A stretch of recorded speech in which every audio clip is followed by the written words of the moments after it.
আসসালামু আলাইকুম। আমি মুর্শিদাবাদের হুমায়ুন কবির, ভরতপুরের বিধায়ক।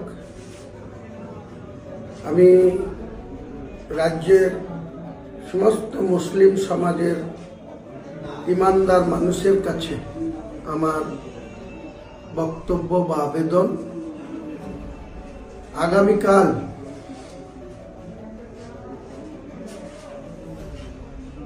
মরাদিঘি পীর সাহেবের মোড়ের কাছে NH এর ধারে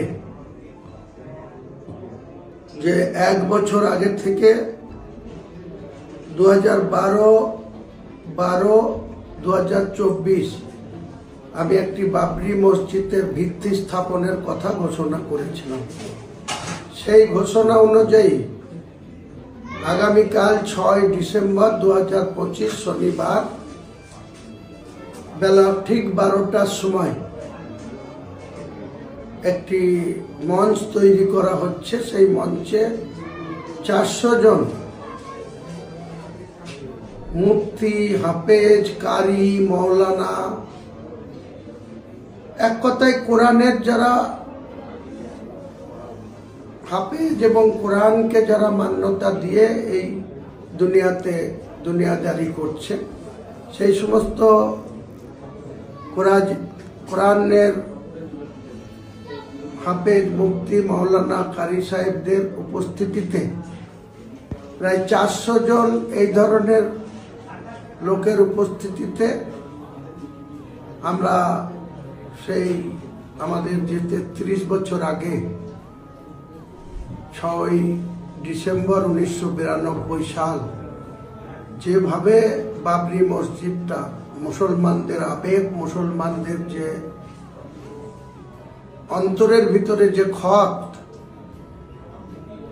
2% উগ্র হিন্দুত্ববাদ করসেবকরা দিনের আলোতে সারা দিন ধরে প্রকাশ্য দেবালোকে প্রশাসনের সামনে, প্রশাসন নির্বিকার ছিল, তাই সেদিনকে এই বাবরি মসজিদের ধাঁচা বা বাবরি মসজিদের ইমারত 2% করসেবকরা ভেঙে ফেলতে পেরেছিল বা তারা তাদের সার্থকতা লাভ করেছিল।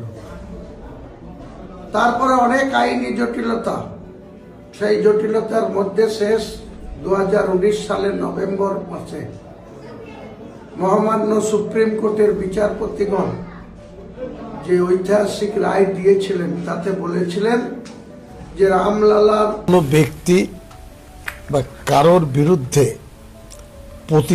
প্রতিযোগিতামূলক কোনো বিষয় কিন্তু আমরা অবতারণা করিনি। যে ঘটনা ঘটেছে আপনারা সবাই জানেন। এই 6 ডিসেম্বরকে কেন্দ্র করে মুর্শিদাবাদ, পশ্চিমবঙ্গ, রেজিনগর, বেলডাঙ্গা এটা হেডলাইন হয়ে গেছে। আপনারা গদি মিডিয়া ব্যাপারটাকে এমন জায়গায় চাউর করে ফেলেছেন, মনে হচ্ছে বিরাট একটা কিছু বাদে বাংলায় ঘটে যাবে। গদি মিডিয়া এটা যদি উপস্থাপন না করতেন তাহলে হয়তো এই পরিস্থিতির সামনে আসতো না। মসজিদ হল আল্লাহর পবিত্র ঘর, ইবাদত মুসলমানের জন্য অপরিহার্য হল মসজিদ।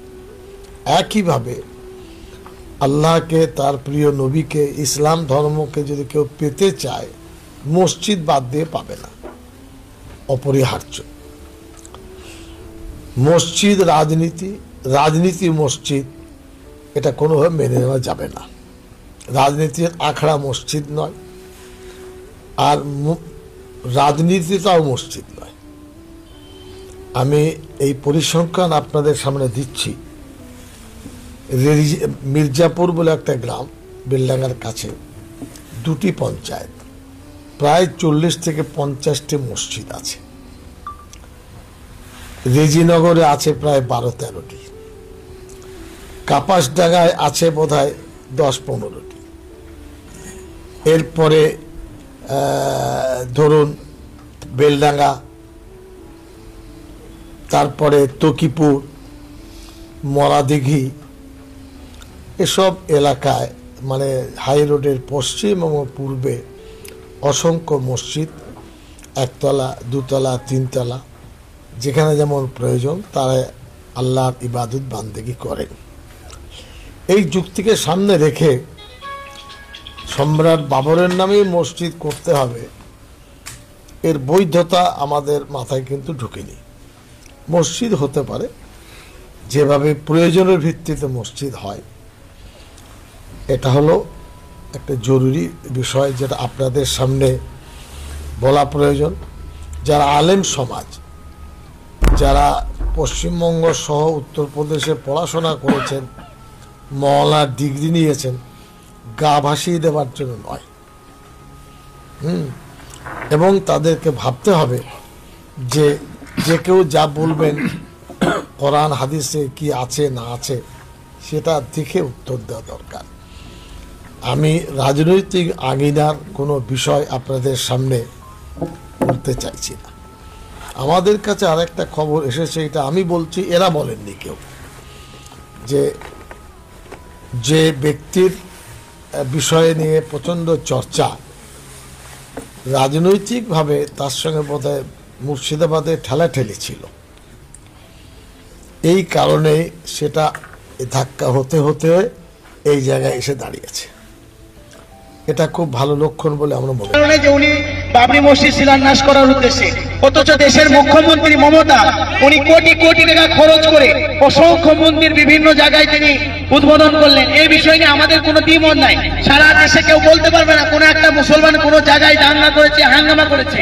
তাহলে আমাদের বিধায়ক হুমায়ুন কবির সাহেব উনি এখানে নিজের টাকায় নিজের জায়গায় যদি উনি বাবরি মসজিদ তৈরি করেন, এখানে আমাদের বাধা কিসের জন্য আমার বুঝে আসছে না। কিছু কিছু পাঁচটা দালালরা বলছে যে এখানে বাবরি মসজিদ হলে নাকি সারা দেশে নাকি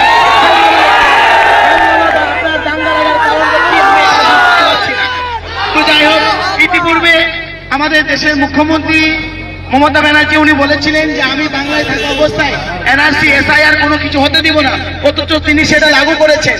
আমরা সকলে অবগত আছি।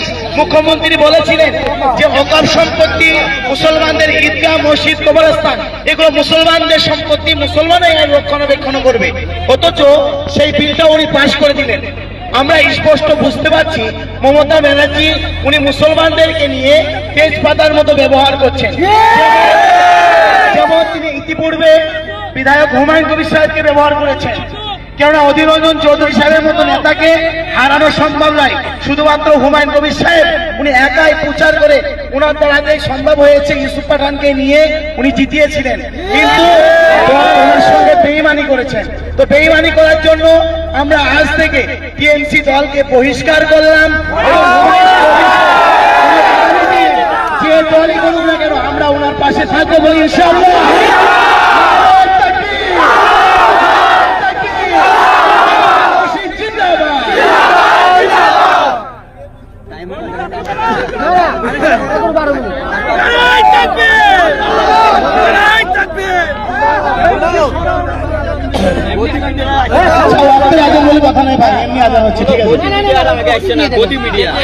আমরা দেখতে পাচ্ছি কিছু গদি মিডিয়া ওনারা এসেছেন, ভিডিও করে বিভিন্ন রকম অপপ্রচার করার চেষ্টা করছেন।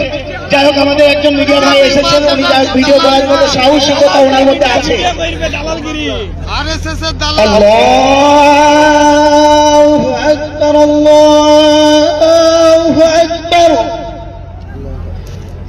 আল্লাহু আকবার, আল্লাহ